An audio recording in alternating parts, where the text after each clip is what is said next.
Good afternoon. Hi there. Welcome back to this video. I hope you're enjoying your Sunday afternoon and getting some rest and relaxation with your loved ones. And thanks for all your comments and feedback over the last few videos. If you haven't watched them, please go and watch them. Please share them with your own friends if you want to. So today I promised I'd talk a bit about nutrition, which I'm going to do. But first, a very, very brief recap. So I've talked a little bit about functional medicine and holistic medicine, about running and movement.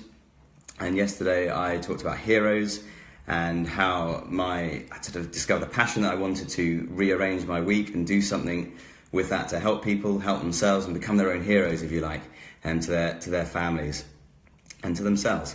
So I've talked about a sort of holistic model of health and wellness in terms of functional medicine, and that's what I'd really like to do. So I'd like to create a tool that helps people kind of assess their own health and wellness, a health and wellness assessment tool, if you like. And for me, nutrition lies at the heart of that. So that's why I'm going to talk about nutrition today in one or two videos.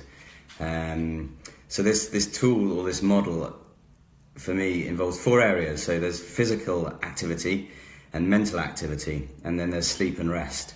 And at the heart of all these four areas lies nutrition.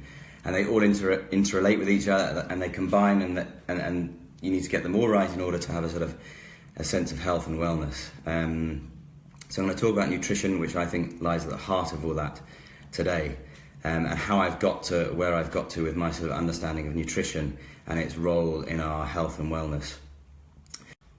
Sorry, we just had a breakup of my connection. So carrying on today, how have I got to where I've got to now?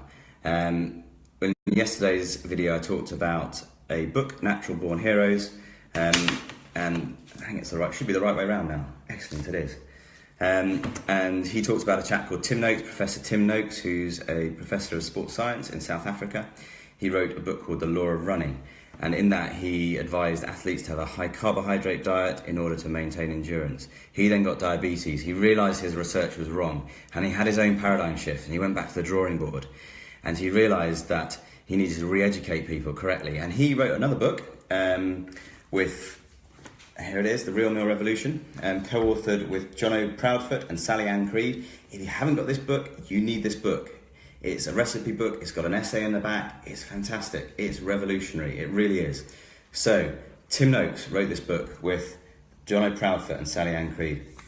So, as part of my research, I started exploring what Tim Noakes was talking about, and I started doing some more local research to try and see whether, if I was to start some sort of health business, whether I could have anyone to collaborate with and work with. And I came across Jenny Blizzard and David Tune from Blizzard Physiotherapy here in South Yorkshire. Highly recommend, if you need a running coach or a physiotherapist, they're your people.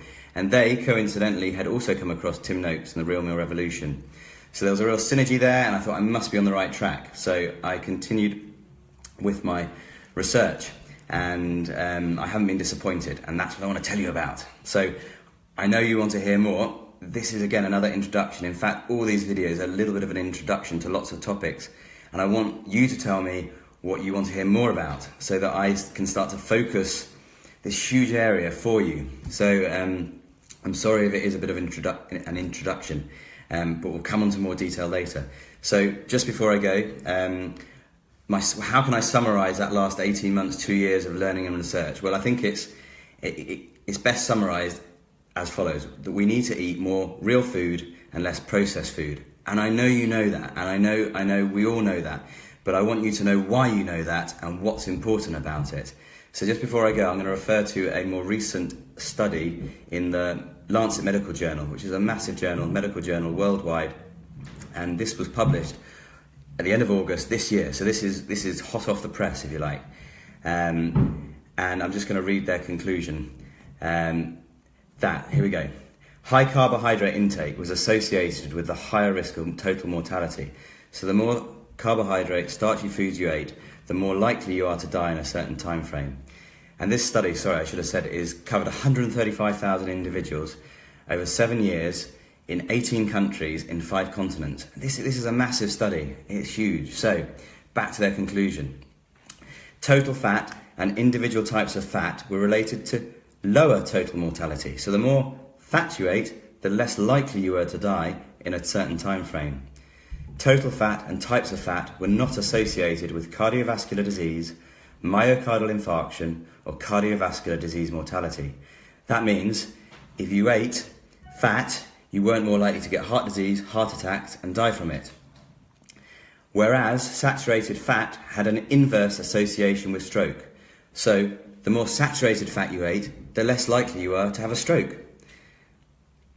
They go on to say that global dietary guidelines should be reconsidered in light of these findings. We've got it wrong. We might have got our advice about diet wrong, and that's been my experience. So what I now tell my patients has radically changed in the last 2 to 3 years, and they're getting healthier, they are healing, they are improving. So I'm going to tell you more about that in the next video. I'm going to dive into some more of the science behind it and the detail, so you know why you need to eat what you need to eat. Thanks for listening again. Really appreciate those comments. Share the videos. See you shortly. Bye now.